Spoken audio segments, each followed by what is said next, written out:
ইউক্রেনকে টমাহক ক্ষেপণাস্ত্র দিতে চূড়ান্ত সিদ্ধান্ত নেয়নি ওয়াশিংটন, এমনটাই মত রুশ পররাষ্ট্রমন্ত্রীর।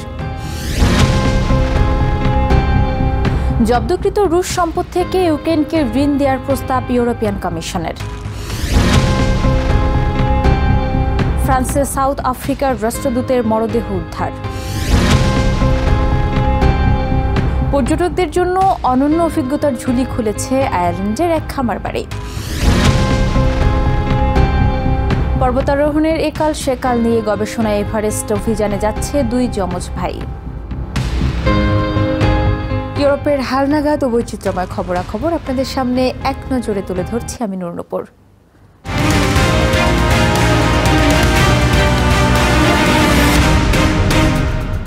রাশিয়ার পররাষ্ট্রমন্ত্রী সের্গেই লাভরভ বলেছেন, মস্কো মনে করে ওয়াশিংটন এখনও ইউক্রেনকে টমাহক ক্রুজ ক্ষেপণাস্ত্র সরবরাহের বিষয়ে চূড়ান্ত সিদ্ধান্ত নেয়নি। মঙ্গলবার রাশিয়ার রাজধানী মস্কোয় এক অনুষ্ঠানে লাভরভ দাবি করেন, ভাইস প্রেসিডেন্ট জেডি ভ্যান্স এ বিষয়ে যে মন্তব্য করেছেন তা ইউরোপের মিত্রদের চাপের ফল। রবিবার ভাইস প্রেসিডেন্ট জেডি ভ্যান্স বলেন, টমাহক ক্ষেপণাস্ত্র চেয়ে ইউক্রেনের করা অনুরোধ ওয়াশিংটনের বিবেচনাধীন রয়েছে। তবে লাভরভের দাবি, মিত্রদের মতামতকে ওয়াশিংটন গুরুত্ব দিচ্ছে, এমনটা বোঝাতেই ভ্যান্সের এই মন্তব্য। আমি মনে করি এটি মূলত ইউরোপের চাপের ফল, আর ওয়াশিংটন দেখাতে চাইছে যে তারা তাদের মিত্রদের মতামতকে গুরুত্ব দিচ্ছে। আমার মনে হয় না এখনো কোনো চূড়ান্ত সিদ্ধান্ত নেওয়া হয়েছে। আমেরিকা যাকে তাকে টমাহক ক্ষেপণাস্ত্র দেয় না, আর যদি তারা মনে করে ইউক্রেন একটি দায়িত্বশীল রাষ্ট্র যারা এই অস্ত্রগুলো দায়িত্বের সঙ্গে ব্যবহার করবে, তাহলে সেটা আমার কাছে বেশ বিস্ময়করই হবে। জব্দকৃত রুশ সম্পদ থেকে ইউক্রেনের জন্য ক্ষতিপূরণ ঋণ হিসেবে অর্থ বরাদ্দের প্রস্তাব দিয়েছে ইউরোপিয়ান কমিশন। নেটো মহাসচিব মার্ক রুটার সাথে যৌথ সংবাদ সম্মেলনে কমিশনের president Ursula von der Leyen জানান, বরাদ্দকৃত অর্থের একটি অংশ ইউরোপের জন্য সামরিক সরঞ্জাম কেনার পেছনে ব্যয়ের প্রস্তাব দিয়েছেন তিনি। তবে তিনি স্পষ্ট করে বলেন, এই প্রস্তাবে রুশ সম্পদ জব্দ করার কোনো বিষয় উল্লেখ করা হয়নি। তবে রাশিয়া ক্ষতিপূরণ দিলে ইউক্রেন তা থেকে এই ঋণ পরিশোধ করতে বাধ্য থাকবে। সামরিক সহায়তার জন্য কাঠামোগত ক্ষতিপূরণ ভিত্তিক ঋণের প্রস্তাব করা হয়েছে। এই ঋণ রাশিয়ার জব্দকৃত সম্পদ থেকে দেয়া হবে, তবে এর মাধ্যমে সম্পদ বাজেয়াপ্ত করা হচ্ছে না। ঋণটি ধাপে ধাপে ও শর্ত সাপেক্ষে দেয়া হবে। এর একটি অংশ ইউরোপের প্রতিরক্ষা সরঞ্জাম কেনা এবং আমাদের নিজস্ব প্রতিরক্ষা খাতকে শক্তিশালী করতে ব্যবহার করা হবে। গুরুত্বপূর্ণ বিষয় হলো, রাশিয়া যদি ক্ষতিপূরণ দেয় তবে ইউক্রেনকে এই ঋণ পরিশোধ করতে হবে। ফ্রান্সে নিযুক্ত সাউথ আফ্রিকার রাষ্ট্রদূতের মরদেহ উদ্ধার করেছে পুলিশ। মঙ্গলবার প্যারিসের হায়াত রেজেন্সি হোটেলের সামনে থেকে ইমানুয়েল নাথি মথেথোয়াকে মৃত অবস্থায় পাওয়া যায় বলে প্রসিকিউটররা নিশ্চিত করেছেন। মথেথোয়া নিখোঁজ হয়েছেন বলে সোমবার তার স্ত্রী পুলিশকে জানান। এদিকে পুলিশ জানিয়েছে, হোটেলের 22 তলার একটি কক্ষ ভাড়া নিয়েছিলেন মথেথোয়া। প্রাথমিক তদন্তে দেখা গেছে, ওই কক্ষের জানালা বল প্রয়োগ করে খোলা হয়েছে। তবে স্থানীয় গণমাধ্যমগুলোর দাবি, সাউথ আফ্রিকার রাষ্ট্রদূত হোটেল কক্ষ থেকে লাফ দিয়ে আত্মহত্যা করেছেন। সাউথ আফ্রিকার পররাষ্ট্র মন্ত্রণালয় তার মৃত্যুর বিষয়টি নিশ্চিত করেছে। ঘটনার তদন্ত শেষে বিস্তারিত জানানোর আশ্বাসও দিয়েছে তারা। পর্যটকদের কেল্টিক সংস্কৃতির সাথে পরিচয় করিয়ে দিতে এক অভিনব উদ্যোগ নিয়েছেন আয়ারল্যান্ডের টম কিং। নিজের খামারে প্রাচীন পরিবেশ তৈরি করে পর্যটকদের হাতে কলমে লৌহ শিল্পের অভিজ্ঞতা নেয়ার ব্যবস্থা করেছেন তিনি। আধুনিক যুগের যান্ত্রিকতা পেছনে ফেলে পর্যটকরা সেখানে গিয়ে কিছু সময়ের জন্য হারিয়ে যান শত শত বছর আগে ফেলে আসা সময়ের বেড়াজালে। কিং জানান, তার এই উদ্যোগ পর্যটকদের মধ্যে ব্যাপক সাড়া ফেলেছে। তিনি মনে করেন, আধুনিক জীবনের ডামাডোলে ক্লান্ত মানুষ কিছু সময়ের জন্য শান্তি খুঁজে পায় তার এই খামার বাড়িতে। আয়ারল্যান্ডের মিথ কাউন্টির হিল অব টেরা একটি প্রাচীন ও ধর্মীয় সমাধিস্থল। এখানেই প্রাচীনকালে রাজাদের অভিষেক অনুষ্ঠান হতো।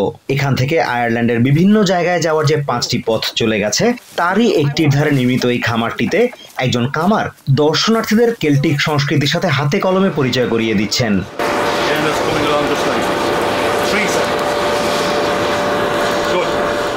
টম কিং অতিথিদের কাছে অ্যানগভা বা বয়েন ভ্যালির কামার নামে পরিচিত। তিনি কোভিড-19 মহামারীর সময় 20 বছরের ডিজাইন ইঞ্জিনিয়ারিং পেশা ছেড়ে দিয়ে আয়ারল্যান্ডের 6000 বছর পুরনো জাতীয় স্মৃতিস্তম্ভের পেছনের গল্প তুলে ধরতে দর্শনার্থীদের হাতে কলমে অভিজ্ঞতা দেওয়ার উদ্যোগ নেন। ভেড়ার চামড়ার অ্যাপ্রন আর ঘন লাল দাড়ি পরেন কিং। পাশাপাশি অতিথিদেরও ঐতিহ্যবাহী পোশাক পরার, লোহা দিয়ে নানান জিনিসপত্র বানানোর কৌশল শেখার, আগুনের পাশে বসে পুরনো গল্প শোনার এবং ডাবলিনের উত্তর পশ্চিমে 25 মাইল দূরে টেরার পথে বনভ্রমণে অংশ নেওয়ার আমন্ত্রণ জানান। The visitors that come here can range from 3 years of age to 93 years of age. So it's everyone and anyone that has any interest at all in ancient Ireland and looking for a totally unique experience. শৈশব থেকেই নিজের এলাকার লৌহ যুগের ইতিহাস সম্পর্কে আগ্রহী king. তিনি মনে করেন এই ইতিহাস, পুরাণের গল্প আর যত্ন নিয়ে শেখা লোহার শিল্প সংরক্ষণ করার পাশাপাশি পরবর্তী প্রজন্মের কাছে পৌঁছে দেওয়া জরুরি।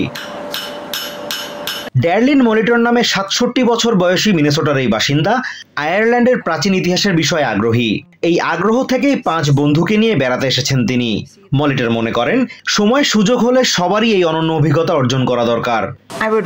I'd recommend it. It's part of Ireland, and I've enjoyed getting to see some of the things that you wouldn't normally see that are quieter. আয়ারল্যান্ডের প্রাকৃতিক দৃশ্য, ঐতিহ্য ও আতিথেয়তা দেশের পর্যটনের মূল আকর্ষণ হলেও কিং এর কামারশালা এতে নতুন মাত্রা যোগ করেছে। সব আধুনিকতা পেছনে ফেলে প্রাচীনকালের অভিজ্ঞতা অর্জন করাটা দিন দিন পর্যটকদের কাছে আরো জনপ্রিয় হয়ে উঠছে। And yet we have all this technology at our disposal, but yet there's so much unhappiness. So there's a kind of a circle where people are going back to basics. অতিথিদের শুধু হাতে কলমে অভিজ্ঞতা অর্জনের সুযোগ দিয়েই থেমে থাকেননি কিং। তাদেরকে আপ্যায়ন করতে রেখেছেন ঐতিহ্যবাহী সব খাবারের সুব্যবস্থাও।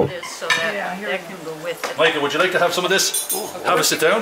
কিং এর এই ফার্ম হাউসের খবর ছড়িয়ে পড়ার পর থেকে সেখানে আসা পর্যটকের সংখ্যা দিন দিন বাড়ছে। তিনি জানান চলতি বছর এরই মধ্যে গত বছরের তুলনায় দ্বিগুণ সংখ্যক পর্যটককে অনন্য এই অভিজ্ঞতা নেওয়ার সুযোগ করে দিয়েছেন তিনি।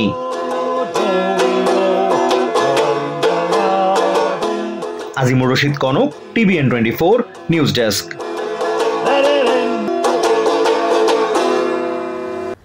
ম্যালোরি ও আরফিনের 100 বর্ষ পুরনো রহস্যময় এভারেস্ট অভিযানের স্মরণে যমজ ভাই হুগো ও রস টার্নার এবার হিমালয়ের মেরা পিকে উঠছেন। আগামী মাসের এই অভিযানে একজন পরবেন 1924 সালের পর্বতারোহণের পোশাক, অন্যজন পরবেন আধুনিক গিয়ার। ইউনিভার্সিটি অব পোর্টসমাউথের একদল গবেষক তাদের শরীরের তাপমাত্রা, মানসিক দক্ষতা ও সহনশীলতা পর্যবেক্ষণ করবেন, যাতে বোঝা যায় চরম ঠান্ডা ও অক্সিজেন ঘাটতির পরিবেশে কোন পোশাক বেশি কার্যকর। ম্যালোরি ও আরভিনের ঐতিহাসিক ও প্রাণঘাতী এভারেস্ট অভিযানের 100 বর্ষ পূর্তিতে এক অভিনব পরীক্ষার অংশ হিসেবে হিমালয়ের পথে পা বাড়াচ্ছেন দুই যমজ ভাই। টার্নার টুইন্স নামে পরিচিত হুগো ও রস টার্নার আগামী মাসে নেপালের 6476 মিটার উচ্চতার মেরা পিকে আরোহণ করবেন। এই অভিযানে হুগো পরবেন 1924 সালে জর্জ ম্যালোরির ব্যবহৃত এভারেস্ট কিটের হুবহু প্রতিরূপ, আর রস পরবেন আধুনিক পর্বতারোহণের পোশাক ও সরঞ্জাম। তাদের এই ব্যতিক্রমী অভিযানের পেছনে রয়েছে একটি বৈজ্ঞানিক উদ্দেশ্য। চরম ঠান্ডা ও অক্সিজেনের ঘাটতির পরিবেশে সেকেলে ও আধুনিক পোশাকের কার্যকারিতার তুলনা করা। এই গবেষণায় সহায়তা করছেন ব্রিটেনের ইউনিভার্সিটি অব পোর্টসমাউথের একদল গবেষক। তারা অভিযাত্রীদের শারীরিক ও মানসিক প্রতিক্রিয়া পর্যবেক্ষণ করবেন, এমনটাই জানান Hugo Turner. So there's a huge amount of science, a huge amount of data, and we're wanting to really study and unearth some new findings. 1953 সালে স্যার এডমন্ড হিলারি ও তেনজিং নোরগে প্রথম এভারেস্টের চূড়ায় পৌঁছান বলে ব্যাপকভাবে স্বীকৃত। তবে রস টার্নার বলছেন ম্যালোরি 1924 সালের জুনে নিখোঁজ হন, যা এখনো একটি অমীমাংসিত রহস্য। তিনি মনে করেন হিলারির কয়েক দশক আগেই ম্যালোরি এভারেস্ট জয় করেছিলেন। There's evidence to suggest that he did, and some people suggest there's evidence that say he didn't. এই অভিযানের সময় তথ্য সংগ্রহ করবেন টার্নার টুইন্স। এছাড়া গবেষকরা তাদের শরীরের তাপমাত্রা, দক্ষতা, চিন্তাশক্তি ও স্ট্রেস হরমোন পর্যবেক্ষণ করবেন, যাতে ওই উচ্চতায় পোশাকের প্রভাব ও সিদ্ধান্ত গ্রহণের সক্ষমতা বিশ্লেষণ করা যায়।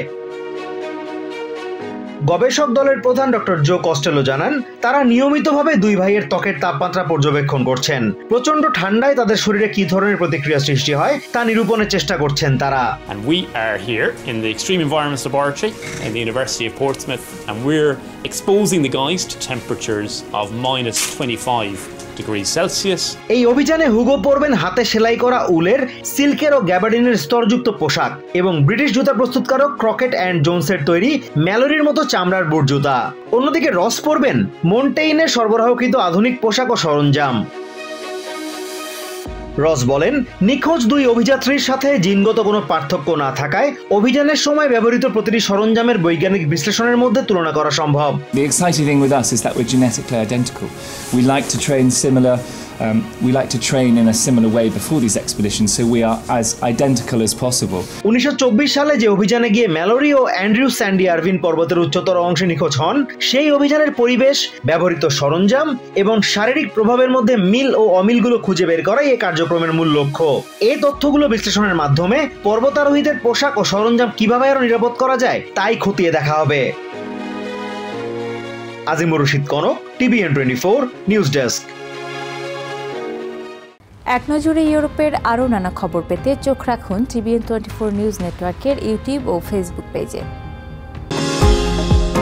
নিউ ইয়র্ক থেকে সম্প্রচারিত TVN 24 টেলিভিশন বিশ্বজুড়ে বাঙালির কণ্ঠস্বর।